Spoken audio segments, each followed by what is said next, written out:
आज राष्ट्रीय शेतकरी दिवस, शेतकऱ्यांचा दिवस.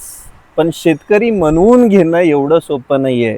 शेतकरी या जगाचा पोशिंदा आहे, पण त्या पोशिंद्याकडे कोणीच चांगल्या नजरेने बघत नाही. मी जेव्हा शेती करायला सुरुवात केली तेव्हाची परिस्थिती आणि आजच्या परिस्थितीमध्ये खूप बदल आहे.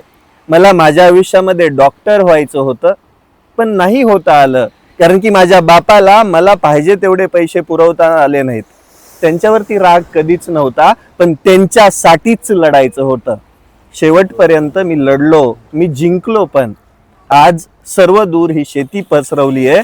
पण एक गोष्ट मात्र नक्की आहे, या यशाच्या सोहळ्यामध्ये जेव्हा सगळी लोक लांडग्यासारखी मागे लागतात, जेव्हा मी संघर्ष करत होतो तेव्हा कुठे होती? प्रत्येक शेतकऱ्याची हीच अवस्था आहे. संघर्ष करत असताना शेतकरी कायम मागासच दाखवला जातो.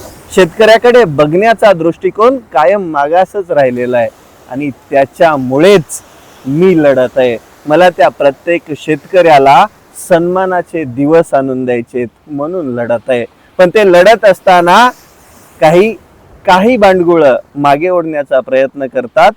त्या सगळ्यांच्या छाताडावरती उभा राहून एक दिवस या शेतीला सोन्याचे दिवस आणणार, कारण की मी निघालोय त्या युद्धासाठी, जे युद्ध कधीच कोण खेळलं नव्हतं, कधीच कोण शेतकऱ्यांसाठी सन्मान शोधत नव्हतं. मी तो सन्मान शोधतोय आणि मी तो मिळवून देणार. या भारतातील तमाम शेतकरी राजाला, माझ्या या जगाच्या पोशिंद्याला माझ्याकडून शेतकरी दिनाच्या हार्दिक हार्दिक शुभेच्छा. माझी निष्ठा कायम माझ्या शेतकरी बापाच्या पायावरच असणार.